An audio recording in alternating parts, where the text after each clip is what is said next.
Hi there, I'm Vincent Boss and I provide dating and self-improvement advice. And in today's podcast, we're going to be discussing Dumper Guilt Stage 1. I provide audio coaching for breakup recovery, trying to get an ex back, attracting someone new, and life coaching. Visit www.dateme.tips for more details. Please check your spam and junk folders if you are expecting an email from me. So now let's get back into today's podcast. And today we are discussing Dumper Guilt Stage 1. So if you have been dumped and want to try to get your ex back, you need to know the likely stages your ex will go through post-breakup. Today I'll be discussing the first stage your dumper is likely to go through. In today's podcast, I'll be discussing 3 points to this first stage, and if you're watching on YouTube, you will have the opportunity to instantly click and watch the second stage your ex will likely go through at the end of this video, providing I have a chance to upload it at the time that you are watching. So let's get straight into this, and point number 1 is overall relief. So when we're speaking about the dumper guilt stages, the first stage is probably not something that as a dumpee you particularly want to hear the word of, and that is relief. Now we have to be honest, we have to be genuine, and we have to consider what your ex-dumper is likely going through at the time post-breakup. We're speaking about instantaneously post-breakup, whether they text you, which I hope they gave you more respect than to do that, whether they called you, or whether they spoke to you in person. When they ended your relationship, these are the feelings your ex-dumper is likely to go through in the hours, days, and maybe weeks post that moment, post-breakup. And point number 1 of this relief stage is overall relief. Now, when we're speaking about overall relief, we're talking about the feeling that your ex-dumper has likely put a lot of thought into this decision. Now, of course, we can't guarantee this 100% of the time. There may be instances, particularly if an action had been implemented by you to create the breakup scenario, then maybe this would have been a more instantaneous decision by your ex-dumper. What I mean by this is, let's say, for instance, you were cheating on your ex-dumper and they found out and then they instantly dump you. That, of course, is a more sudden decision than generally speaking, but more often than not, a dumper is going to take a significant amount of time weighing up their options. I would suggest that it would be at the minimum weeks, if not months, of your ex-dumper really considering, is this the right decision or not? Should I be proceeding with a relationship? Do I feel fulfilled in this connection? Do I believe this could be my happy ever after? And if and when they come to that conclusion, that sadly the answer is no, that is when they will start to consider implementing the breakup. But contrary to popular belief, most dumpers do not enjoy this moment. Most dumpers are somewhat fearful of this moment. It feels like a big mountain ahead of them that they need to climb and get to the top of before they can implement the decision. Because most dumpers do not want to hurt their dumpee. Most dumpers understand what you as a dumpee are likely going to be going through after they action the breakup. Most dumpers don't want to do this. They don't want to hurt you, and they are somewhat nervous about that moment. They go back and forth in their mind. Is there another way around? We can do this. Can we get through this? Can I communicate what I feel isn't working? Now, if they don't believe they can, or maybe this is a flaw amongst themselves where they just can't communicate effectively, this is where they will come to that point where they do action the decision. Now, ultimately, this has all stemmed from a lack of romantic emotional attraction. It's been lost. When you were both first together, you would have both felt a high level of romantic emotional attraction for one another. That is why you were in a relationship. That is why most of you listening are probably thinking, well, we had many, many years together. Maybe you were married, maybe you had children, maybe you can't believe you've got to this point. And that is because in the past, there was that love. That love was real. As a dumpee, it is natural to question, is any of this real? Did this really happen? Did they ever really love me? I would suggest most of the time, a dumper did love their dumpee. We feel in the moment. And at the time of you two getting together and beyond that point, the love, the romantic emotional attraction was likely high. But sadly, for various potential reasons, this level of attraction has dropped in your ex's mind. It may have dropped in your mind as well, but you as a dumpee don't feel that right now, because if you feel rejected, you feel there's nothing more attractive than the person who rejected you. So maybe if you think long and hard, you will actually think, yeah, actually, I started to lose romantic emotional attraction as well. I could have been the dumper myself, but I wasn't. The action, the breakup, that is what took place. You feel rejected, and therefore you are now experiencing the loss. You're experiencing feelings very similar to a combination of grief and drug withdrawal. This is making you feel all of those negative emotions, and yet you feel addicted to the person who made you feel this way. This is very natural and very upsetting and concerning, but you will get through this.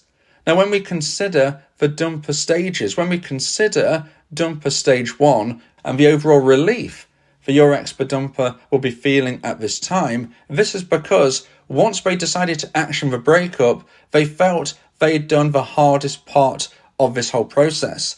As I've said a little earlier, they were likely thinking over many weeks, if not months, about whether or not to end your relationship. And when they decided they had to do it, they thought long and hard, they felt concerned, they felt worried. And if and when they got to that point where they felt, yes, I need to end this relationship, once they did it, they feel a huge sigh of relief. Okay, it's that feeling that they've done the hardest part. They dreaded it. They didn't want to do it. Most dumpers do not want to break your dumpee's heart. They didn't want to hurt you. They know the problems, they know the drama, they know the emotion that is going to come, and therefore, once they actually do it, it's like that feeling that anybody would have of doing something they don't want to do. You can think of this, I'm sure, whether it is past relationships, whether it is at work, whether it is wherever, something you didn't want to do, you finally get to the point of doing it and you feel, okay, I can breathe now. And that is the first sub-point of the first stage of the dumper guilt cycle, and that is the fact that they feel overall relief. So now let's get into point number 2 and the second point of today's podcast. Please like this video if you're watching on YouTube and subscribe to the channel. And point number 2 is relief concern. Now we're still speaking about relief. Relief is the overall theme of the dumper guilt stage 1. However, we're now looking at the second sub-point to this, and this is relief concern. And this is where your ex-dumper is thinking very long and hard about concern towards you. They're worried about you.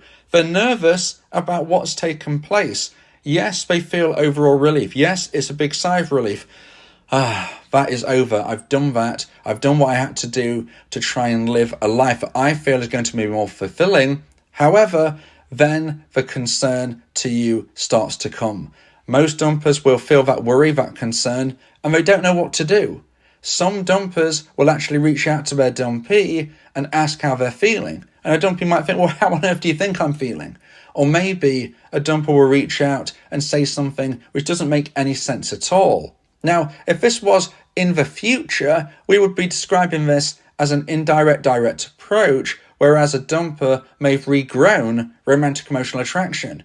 That would be a good sign in the future. But sadly, if this happens in the days post-breakup, it's very unlikely that they would have regrown the attraction during this very short space of time. More often than not, this is more about concern, worry, and trying to make sure you're okay. Of course, you're not feeling okay, but they want to make sure that they haven't left you in a state where they will feel terrible for you, and they worry about your health, whether that is mental health, physical health, everything that goes with it. They will be thinking about you. They'll be worried about themselves as well, thinking, have I done this? It will be all swirling around their mind. But ultimately, this concern is real. Now, some dumpers won't reach out at all. And as a dumpee, you might think that is the worst option. But I would suggest that if you have been dumped, then you don't want to hear from your ex unless they want to reconnect. That would be my honest opinion, and therefore, I don't think it's good if they reach out to you to ask if you're okay. Of course you're not feeling okay. And this is just adding salt to the wound, because you might think, well, we can get back together. And more often than not, sadly, you won't be able to in these early days post-breakup. So my suggestion would be that if you don't hear from your ex-dumper during this time, it's actually a good thing. Now, you might disagree with this, but honestly, if you want to get your ex back, you only want to hear from them if they're serious about reconnecting. And if you hear from them in the days after and they're asking if you're okay, it's not likely to be the case, sadly. Now, does this mean that any dumper who reaches out a few days later doesn't want to reconnect? Of course, I'm not saying that. There is no 100% guaranteed way to predict the future, and I'm speaking about generalized patterns. Sometimes, very occasionally, a dumper will reach out in the early days post-breakup, and you and your ex get back together on that conversation. So I'm not saying ignore them. Listen to what they have to say your piece, but just bear in mind their concern might be due to worry and pity rather than romantic feelings having grown at that time. Now, maybe there was a big problem or a misunderstanding, and during this moment of conversation, you can sort that out. It does sometimes happen. But if your ex-dumper feels the concern, which I'm sure they will, and they reach out to you, just bear in mind it's generally due to worry and pity rather than regrowing attraction and actually thinking, you know what, let's stay together. This breakup didn't really happen. It was only a few days. Let's sort this out. Sadly, that's not often the case, but it can sometimes happen.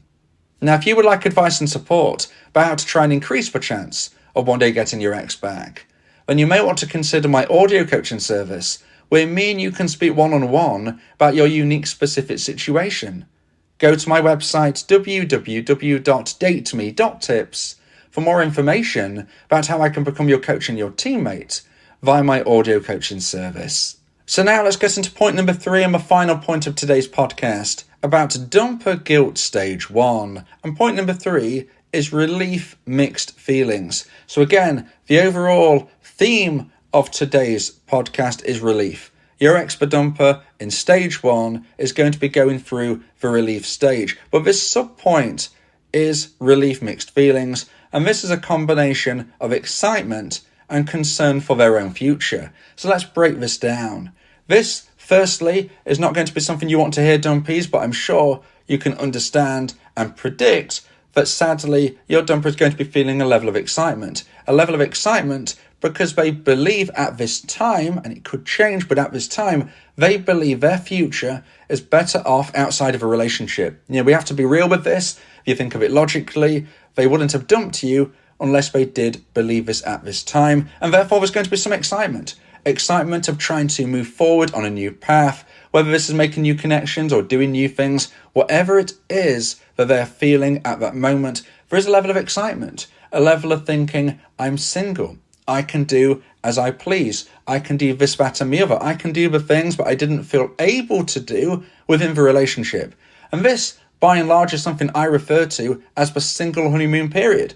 This is when a dumper moves into a period of their life where they do things that they couldn't do within the previous connection. Maybe it is as obvious as dating new people, which is, again, not something you want to hear, but it is a possible reality. Or perhaps it's spending more time with friends. Perhaps it's doing things that you weren't happy that they did. Or maybe things that they didn't have time to do because of a relationship and they really want to invest some time. It could even be something such as traveling. These are the feelings of excitement that a dumper will likely have once they have got past the point of ending your relationship. They've thought about it, they've worried about it, they've done it, they've maybe felt some concern towards you, but now they want to focus on trying to live their life the way that they fantasized that they could when they were still with you. Now, there is some mixed feelings though, and this isn't just excitement. There is also some concern for themselves. Concern about whether or not this is going to work out how they hoped for. So these aren't feeling strong enough in most instances to change their mind at this stage, but there are just those few feelings of nerves.